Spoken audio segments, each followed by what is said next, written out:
I pulled the ring from my finger and placed it on the altar before she could finish her vow. The congregation gasped in unison. Monica's eyes widened in shock, her lips still forming words that no longer mattered. My gaze had locked onto the gold necklace at her throat the moment I saw it during our first look an hour earlier, the delicate chain with the small sapphire pendant that Ryan had given her 3 years ago.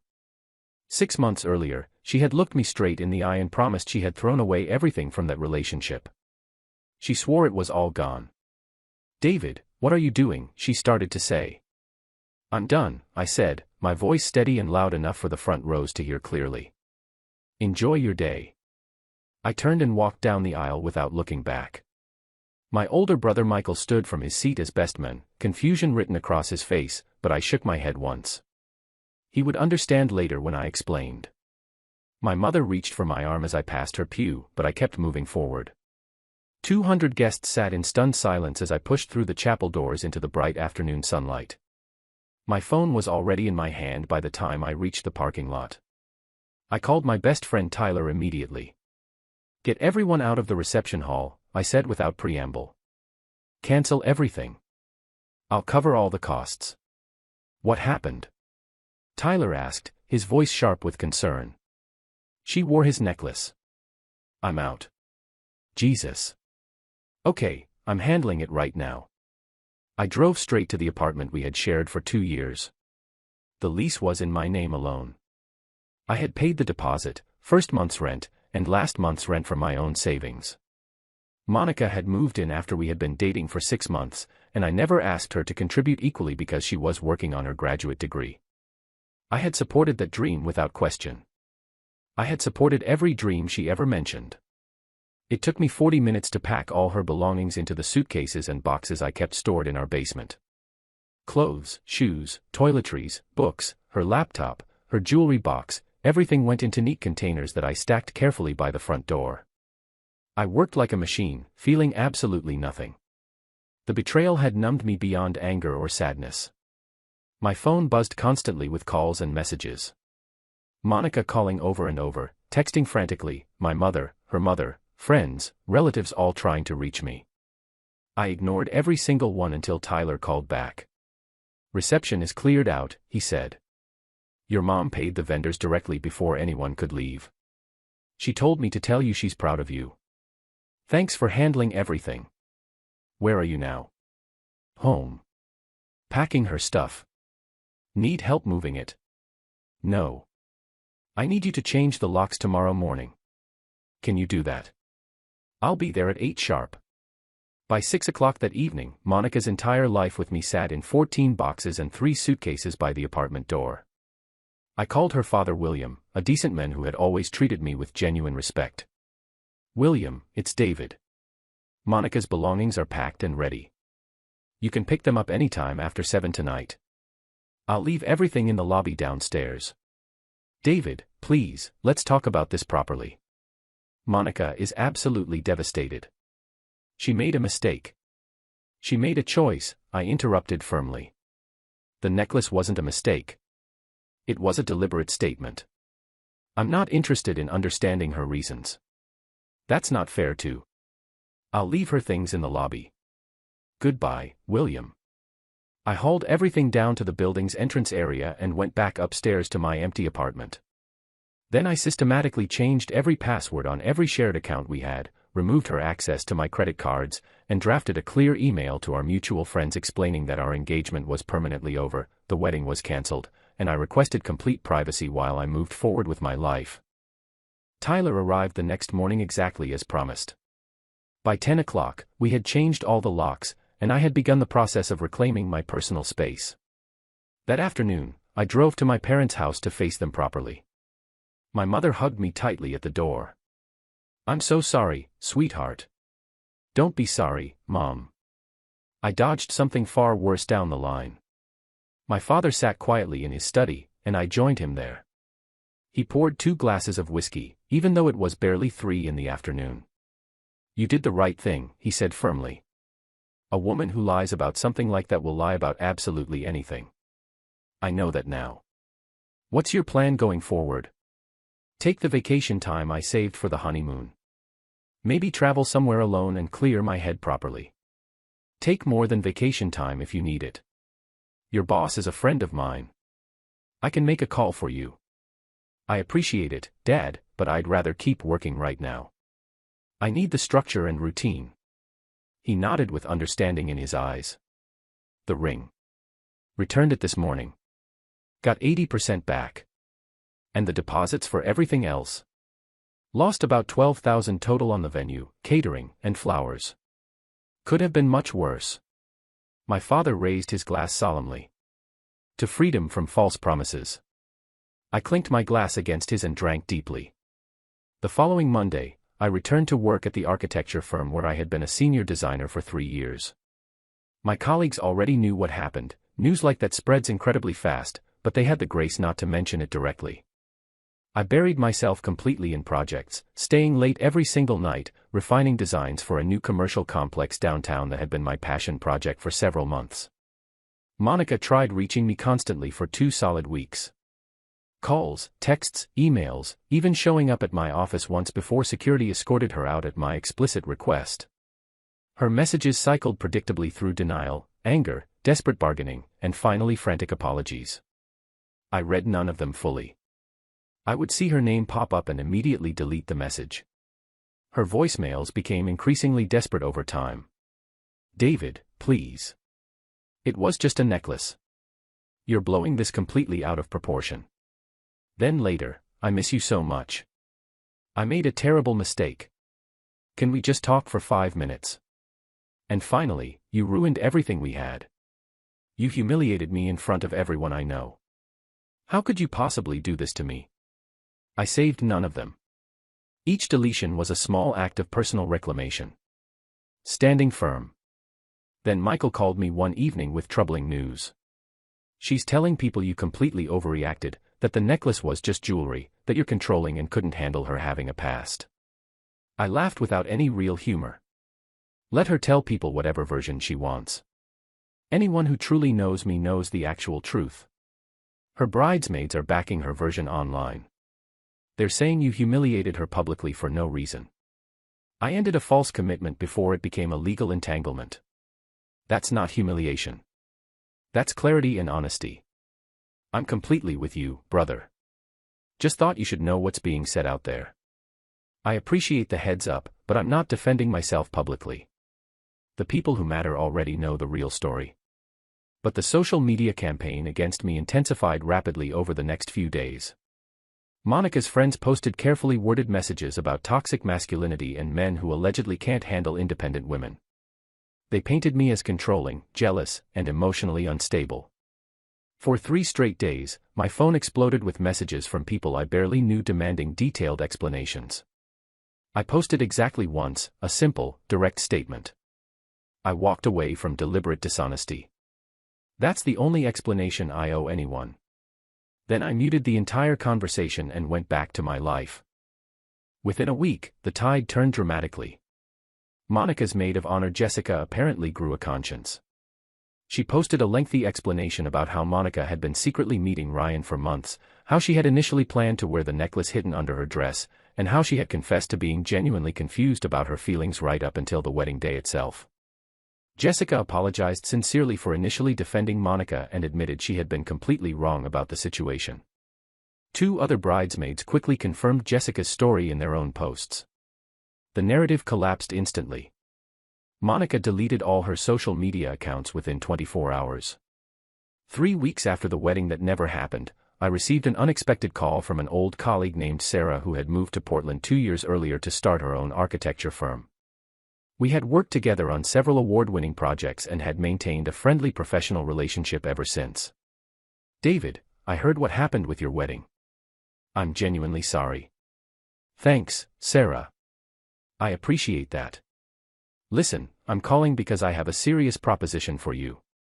I'm expanding the firm significantly and need a design director. The pay is 40% more than what you're making now, full benefits, and equity after 2 years.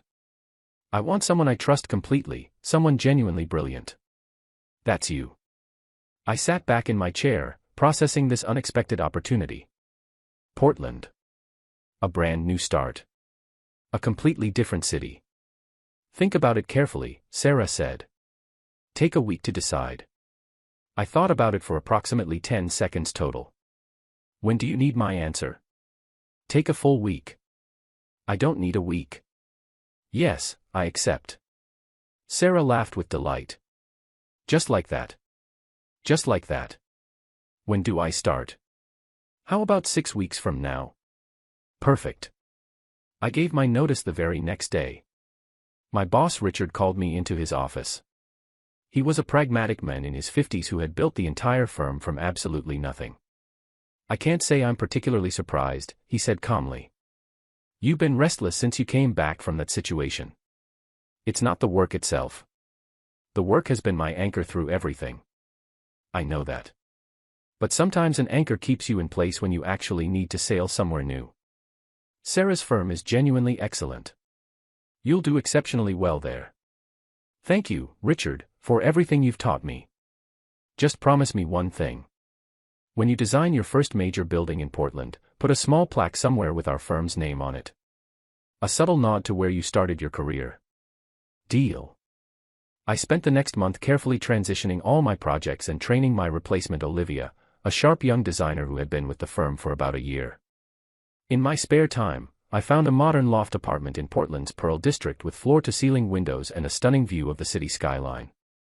The rent was steep, but I could easily afford it with my substantially increased salary. Tyler helped me pack up my entire apartment. We had been close friends since college, and he knew me better than almost anyone else in my life. You're really doing this, he said while taping up another box of books. I really am. What about Monica? Don't you need closure with her? I got my closure the exact moment I set down that ring. Everything after that is her personal journey, not mine anymore. That sounds cold. It's realistic. She made her choice at the altar. I made mine. Now we both live with the natural consequences. Tyler paused with the marker in his hand. You know what I genuinely respect about you? You never wavered even once. Most guys would have taken her back after a week of crying and desperate apologies. Most guys haven't properly learned that self-respect isn't negotiable under any circumstances. When did you learn that? I thought back to my parents' marriage, my father's quiet dignity, my mother's unwavering standards for behavior. I've always known it deep down. Monica was just the first time I had to actually prove it publicly. The night before I left town, my entire family took me to dinner at the steakhouse where we had celebrated every major milestone for the past 20 years. My younger sister Laura had been mostly quiet about the whole situation, but as we ate, she suddenly spoke up. I never liked her, you know. Laura, my mother warned quickly. No, let her speak, I said calmly. Laura leaned forward seriously. She always talked about her ex constantly. Always little comments about places he took her, things he said to her. I told you once about it, remember? You said I was being oversensitive. I did remember that conversation clearly now. 8 months into the relationship, Laura had pulled me aside at Thanksgiving and warned me that Monica seemed stuck in the past. I had dismissed it as typical sibling protectiveness. You were absolutely right. I should have listened more carefully. I'm glad you walked away when you did. You deserve someone who has actually chosen you completely. Michael raised his glass high. To new beginnings and significantly better judgment. We all drank to that promise. In Portland, I thrived in ways I genuinely hadn't anticipated. Sarah's firm was everything she had promised and more. Creative freedom, genuinely challenging projects, colleagues who were truly passionate about innovative design. My first major project was redesigning the interior flow of a historic building being converted into mixed-use space. I spent weeks carefully studying the original architecture, finding creative ways to honor the past while creating something completely functional for the future. The irony of that metaphor wasn't lost on me. I also started running every morning. At 6 o'clock sharp, I would run along the river, watching the city slowly wake up around me. The physical exertion cleared my mind in ways nothing else could. I lost 15 pounds in 3 months, gained genuine clarity, and found unexpected peace in the steady rhythm of my feet against pavement. By October, I had settled into a routine that felt genuinely sustainable and fulfilling. Work challenged me intellectually. The city energized me emotionally. And my personal life was refreshingly uncomplicated for the first time in years. I had made solid friends through running clubs and professional organizations, people who knew absolutely nothing about my past except what I deliberately chose to share. Then I started hearing occasional updates about Monica through the inevitable social network grapevine. She had moved back in with her parents. She had dropped out of her graduate program, citing severe stress and depression. She had been fired from her part-time job at a consulting firm after too many unexplained absences. My mother called to tell me that Monica's mother had reached out asking if there was any possible chance of reconciliation. "What did you tell her?" I asked carefully. "I told her honestly that you had moved across the country and were actively building a completely new life. That she should encourage Monica to do exactly the same thing." "Thank you for that, Mom." "David, sweetheart, I know you don't want to hear this, but she's apparently struggling quite badly. William told your father she's been in therapy but isn't making much real progress." "Mom, I'm genuinely sorry she's struggling with everything, but that's not my responsibility to fix anymore. She made specific choices that completely destroyed our relationship. The consequences are entirely hers to manage now." "I know that. I just wanted you to know the situation. I appreciate it. But please make it absolutely clear to anyone who asks that I have moved on completely. No reconciliation, no closure conversations, no coffee meetings for old time's sake. That entire chapter is permanently closed." 6 months after leaving, I went on my first actual date since Monica. Her name was Jennifer, a landscape architect I had met at a sustainable design conference. She was intelligent, genuinely funny, and refreshingly direct about everything. When I told her about the wedding situation on our second date, she simply nodded thoughtfully and said, "You did what you had to do." I respect that completely. We dated casually for a few months. It wasn't particularly serious, neither of us was actively looking for that, but it reminded me that human connection didn't automatically have to come with betrayal attached. Jennifer and I eventually decided we were much better as friends, and we maintained that friendship even after we stopped dating romantically. Through her, I met more people in Portland's design and architecture community. I attended gallery openings, professional lectures, and networking mixers. My portfolio grew substantially. Sarah started introducing me as her partner, though the official title wouldn't come for another year. Meanwhile, back home, the full extent of Monica's deception was still gradually unfolding. Michael called me one evening with an update I genuinely hadn't expected. "Remember Ryan?" he asked. "Unfortunately, yes. Turns out he's engaged. Has been for over a year to someone else entirely." I processed that information carefully. So he was deliberately stringing Monica along while engaged to someone else the whole time. Apparently his fiancée found out about the coffee meetings and confronted Monica directly at her parents' house. There was a whole dramatic scene. The fiancé threatened legal action if Monica ever contacted Ryan again. What did Monica do? According to Mom, she completely fell apart emotionally. She finally realized she had destroyed her relationship with you for a guy who was actively using her for attention while planning to marry someone else. I felt a distant sympathy, but it was completely abstract, like feeling bad for a character in a movie. That's genuinely unfortunate for everyone involved. You don't sound very affected by it. I'm not affected at all. That entire situation has absolutely nothing to do with me anymore. I'm 1,200 miles away, living a completely different life now. Fair enough. Just thought you should know what happened. After we hung up, I sat on my apartment balcony, watching the city lights flicker beautifully in the darkness. I tried to summon some actual feeling about the news, satisfaction, vindication, even basic pity, but there was absolutely nothing there. Monica had become a stranger whose poor choices had once briefly affected me, but no longer held any real power over my life whatsoever. That realization was genuinely freeing. In December, nearly 7 months after leaving, I flew home for the holidays. It was my first time back since moving away. The city looked somehow smaller, the familiar streets narrower than I actually remembered them being. At my parents' house, the entire family gathered together. Michael with his wife and their new baby, Laura with her fiancé, cousins and aunts and uncles who all carefully avoided mentioning Monica until my Uncle Benjamin, 3 drinks in, asked the question everyone secretly wanted to ask. "Do you ever regret walking away like that?" "Not even once," I said with complete honesty. Best decision I ever made in my life. Even with all the money you lost on everything. Especially with all the money I lost. $12,000 to avoid a lifetime of wondering if I could trust her. That's an absolute bargain. My mother squeezed my hand gently under the table. On the day after Christmas, I ran into Monica's father William at the grocery store. He looked noticeably older and more worn, with new lines around his eyes and gray in his hair that definitely hadn't been there 6 months earlier. He saw me and hesitated visibly, then approached slowly. "David." "William. You look tired." He sighed deeply, the weight of the entire world in that exhale. "It's been incredibly difficult. She's struggling severely. She talks about you often. Regrets everything she did." I felt nothing except a distant sympathy. "I'm sorry she's struggling with it all. I genuinely hope she finds her way forward. Is there any possible chance?" "No," I said gently but absolutely firmly. "That part of my life is permanently closed. I wish her well sincerely, but I have moved on completely." William nodded slowly, defeat visible in his eyes.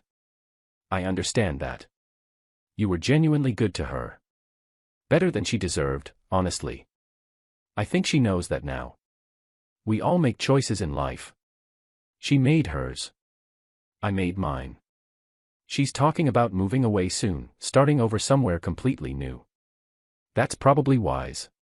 Sometimes geography is the only real way to outrun your worst mistakes."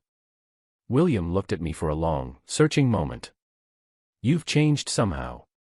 You're harder now." "Not harder, clearer. There's an important difference." I walked away feeling noticeably lighter. The last thread of connection finally completely severed. Building something real. Back in Portland after the holidays, I threw myself into work with renewed energy and focus. Sarah had secured a major contract to design a new performing arts center, and she had given me complete lead on the entire project. It was the kind of opportunity architects genuinely dream about: a blank slate, a substantial budget, and a client who valued genuine innovation. I spent January sketching endless concepts, building detailed models, constantly revising plans. The center would blend natural elements with modern technology, creating spaces that felt both intimate and grand simultaneously. It was ambitious, maybe too ambitious, but Sarah believed completely in the vision. "This is going to make your entire career," she said while reviewing my latest renderings. "This is the kind of project people remember for decades." In February, Jennifer introduced me to her friend Amanda at a gallery opening featuring architectural photography. Amanda was the photographer whose stunning work was being displayed, beautiful black and white images of buildings in various states of decay, finding genuine beauty in abandonment. She was sharp-witted and genuinely independent with her own successful career and absolutely no interest in playing social games whatsoever. We talked for over an hour that first night, standing in front of her photograph of an abandoned theater, its ornate ceiling still visible through collapsed walls. "What draws you to ruins?" I asked curiously. "The honesty," she said thoughtfully. "Buildings can't lie when they're falling apart completely. You see exactly what they're actually made of, what truly mattered in their construction, what was just decorative. Everything is laid completely bare." That's a perspective I genuinely hadn't considered before. Most people just see decay and waste. I see fundamental truth. I asked her to dinner that same night. She said yes immediately. Our first date lasted 6 hours straight. We talked about architecture and photography, about Portland and the lives we had both left behind to come here, about the important difference between building something and simply capturing something that already exists. She told me about her divorce 3 years earlier, a clean break from a man who had wanted her to be smaller, quieter, more conventional than she actually was. "I chose myself," she said simply. "It was genuinely hard, but absolutely necessary." I did the same thing, I said, and told her everything about Monica, about the necklace, about walking away at the altar. Amanda listened carefully without interrupting once. When I finished, she said, "You respected yourself enough to act immediately. Most people genuinely don't have that strength. They stay and desperately hope things will somehow change. You sound like you have personal experience with that." I stayed for 2 years after I should have left. I learned the hard way that hope isn't actually a strategy. Our second date lasted the entire weekend. By spring, we were genuinely serious about each other in a way that felt entirely different from anything I had experienced before. It was built on complete honesty, mutual respect, and genuine partnership. Amanda had her career. I had mine. We supported each other without needing to complete each other. We were two whole people actively choosing to build something together, not two broken people desperately trying to fix each other. In April, I received an email directly from Monica. The subject line read simply, "Please read this." I almost deleted it immediately, but something made me open it anyway. The message was extremely long and rambling, filled with apologies and elaborate explanations. She had been confused. Ryan had manipulated her. She had made a terrible mistake. She had been in intensive therapy for months, working on herself, understanding her patterns. She had grown. She had changed. Could we possibly meet? Could we just talk? She missed me desperately. She had never stopped loving me. She understood now what she had thrown away. She would do absolutely anything for a second chance. I read it once carefully, then deleted it permanently without responding. I felt no anger, no vindication, no satisfaction whatsoever, just a mild sadness for the person who still hadn't learned that some bridges, once burned, can't be rebuilt with words alone. Amanda found me on the balcony an hour later. "You okay?" Monica sent an email. Ah. What did it say? The usual things. Apologies, regrets, requests for another chance. How do you feel about it? Nothing really. It's like getting an email from a complete stranger. She sat beside me. That's actually healthy. Is it? Or is it cold? It's both, and it's completely appropriate. She's not your responsibility anymore at all. That night, I drafted a single response: "I wish you well in your journey, but I have moved on. Please don't contact me again." Then I deleted it without ever sending it. Even that felt like too much engagement. In June, exactly 2 years after the wedding that never happened, the Performing Arts Center design won preliminary approval. Sarah and I celebrated with the entire team, champagne flowing freely in the office as we toasted months of intensive work. The center would take 3 years to complete, but my name would be on it permanently. David Cooper, lead designer. That same week, Amanda and I celebrated our 6-month anniversary with a weekend trip to Seattle. As we walked along the waterfront at sunset, she stopped suddenly and turned to face me. "I love you," she said clearly. "And I want you to know that I'm completely all in. No ghosts, no exes, no divided loyalties. Just us." I pulled her close. "I love you too. And I'm all in." That night, I posted a photo of us together on social media, my first personal post in 2 years. We were laughing, the sunset behind us, happiness evident in every pixel. I tagged it with a simple caption: "Here's to choosing right." Within an hour, I had dozens of likes and comments. Friends from Portland, colleagues, family members, old friends from home, all expressing genuine joy for my happiness. I scrolled through them smiling until I noticed that Monica had liked the photo. Then a minute later, she had unliked it. Michael texted me immediately. "She saw your post. Mom said she called her mother crying. Said you looked happier than you ever did with her." I didn't respond to Michael. Instead, I turned off my phone completely and returned my full attention to Amanda, to the life we were building, to the future that stretched ahead without any shadows. 3 months later, Sarah officially offered me a full partnership in the firm. The paperwork was signed in September, 2 years and 3 months after I had arrived in Portland with nothing except boxes and a firm determination to rebuild my life. Amanda's photography career continued to flourish beautifully. She had landed a contract with a major architectural magazine to document sustainable buildings across the entire Pacific Northwest, which meant we sometimes traveled together for work, her photographing spaces I had helped design for other firms earlier in my career. We moved in together that fall to a house in the Hawthorne neighborhood with a proper yard, a studio for her work, and a home office for mine.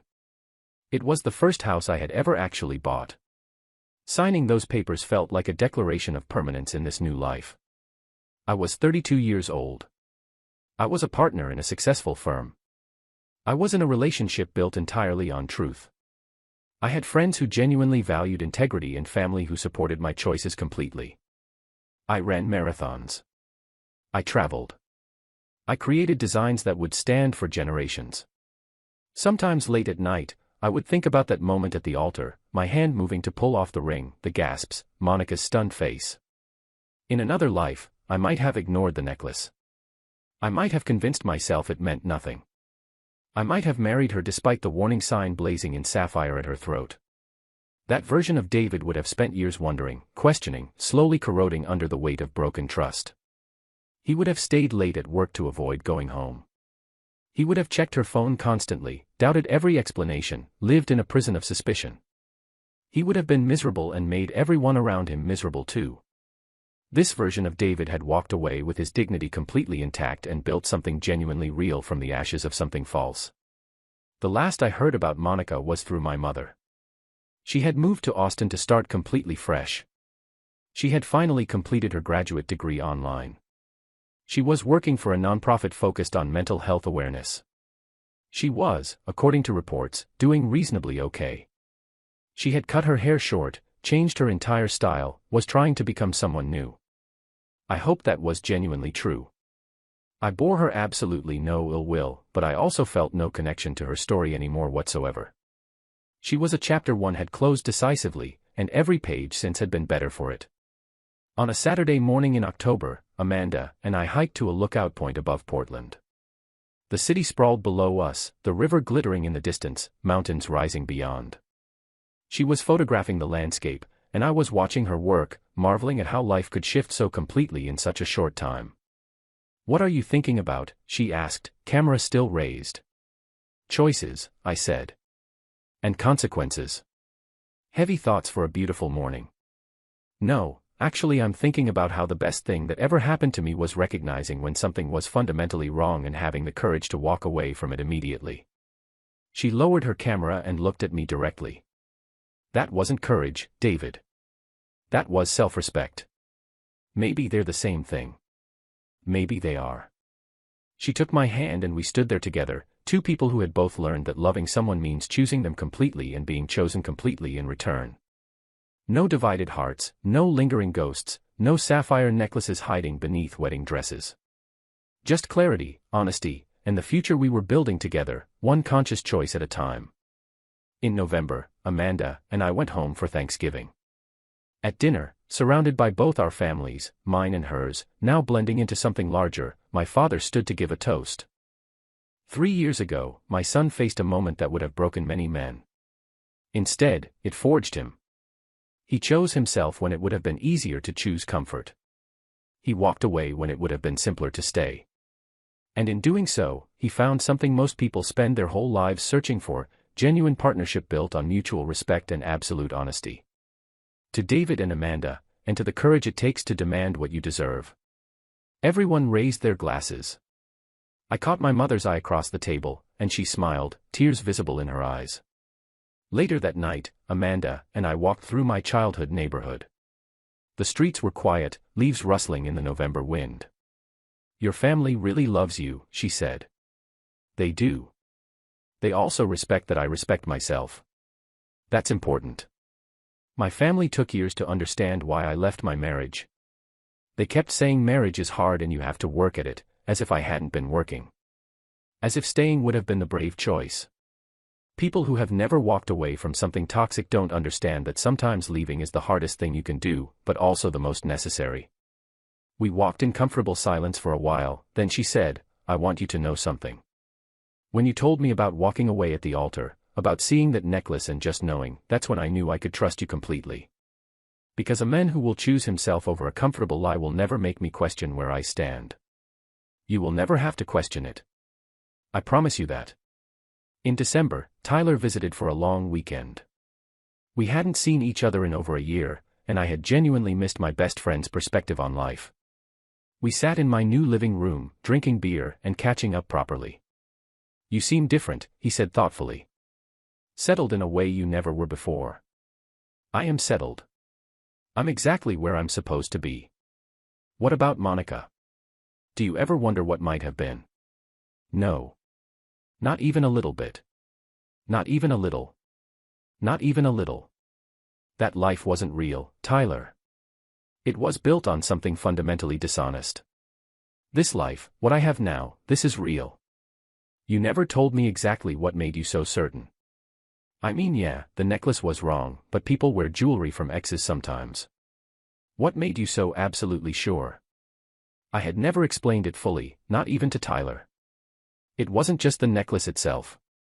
It was everything that necklace represented. She had promised me she had cut all ties with him. That promise meant something to me. It meant she had chosen our future over her past. When I saw that necklace on our wedding day of all days, I knew she had been lying. And if she could lie about something that concrete, she could lie about anything. Most guys would have confronted her, asked for an explanation. What explanation would have been good enough? The only thing that matters is that she broke her word about something important. Everything else is just noise. Tyler nodded slowly. I get it now. It really wasn't about jealousy or control. It never was. It was about trust. And without that, nothing else matters. Later that year, Amanda and I got engaged. The proposal was simple, no grand gestures, no public displays, just the two of us on a quiet evening at home after dinner when I simply asked, "Will you marry me?" and she said yes without any hesitation. We planned a small ceremony for the following summer. Immediate family only, in a garden overlooking the river. No elaborate reception, no 200 guests, no opportunities for drama. Just the people who mattered most witnessing something real. My mother cried when I told her. "I'm so happy for you, sweetheart. This is how it should be." "It is," I agreed. "I need to tell you something," she said. "Monica's mother called me last month. She wanted to know if you would consider speaking with Monica. She's apparently doing much better and wanted closure." "What did you say?" "I told her that you had found closure years ago and that her daughter needed to find hers without you." I hope that was okay. It was perfect. Thank you for protecting my boundaries.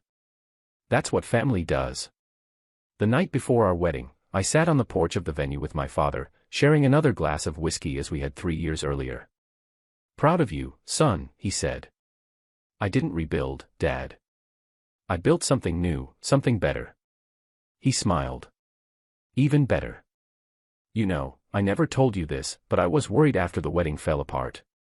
Not that you couldn't handle it, but that it might make you cynical. Might make you stop believing in partnership. It did the opposite. It taught me what real partnership requires. Trust, honesty, respect. Amanda and I have that. Monica and I never did. Your mother and I can see that clearly. Amanda is remarkable. She is. And I'm remarkable with her. That's the difference." The next day, I married Amanda, surrounded by 30 people who loved us both.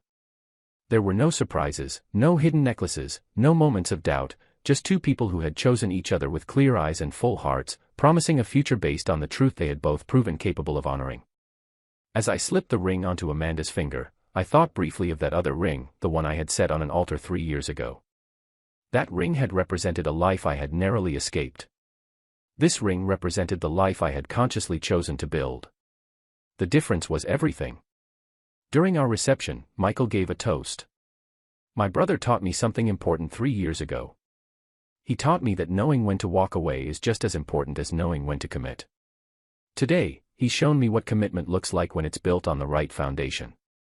To David and Amanda, may you always choose each other as clearly as you did today. Everyone drank to that. As the evening wound down and Amanda and I prepared to leave for our honeymoon, 2 weeks in New Zealand, hiking and photographing landscapes, I stood for a moment on the edge of the garden, looking out at the water. My mother joined me quietly. "Any regrets?" she asked softly. "Not a single one. Not even about the pain of going through it all." I thought about that carefully. The pain taught me what I needed to know about myself. That I wouldn't compromise on loyalty. That I valued truth over comfort. That I was capable of choosing my own dignity even when it was difficult. So no, not even about the pain. She kissed my cheek. Then it was all worth it.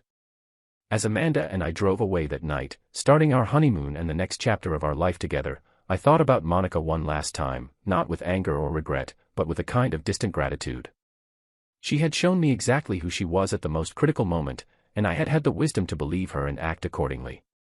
That clarity had cost me $12,000, 2 years of my life, and one painful public moment. In return, it had given me everything that mattered. I reached over and took Amanda's hand. She squeezed back, and we drove forward into our future, leaving the past exactly where it belonged, behind us, lessons learned, bridges burned, and absolutely no regrets whatsoever.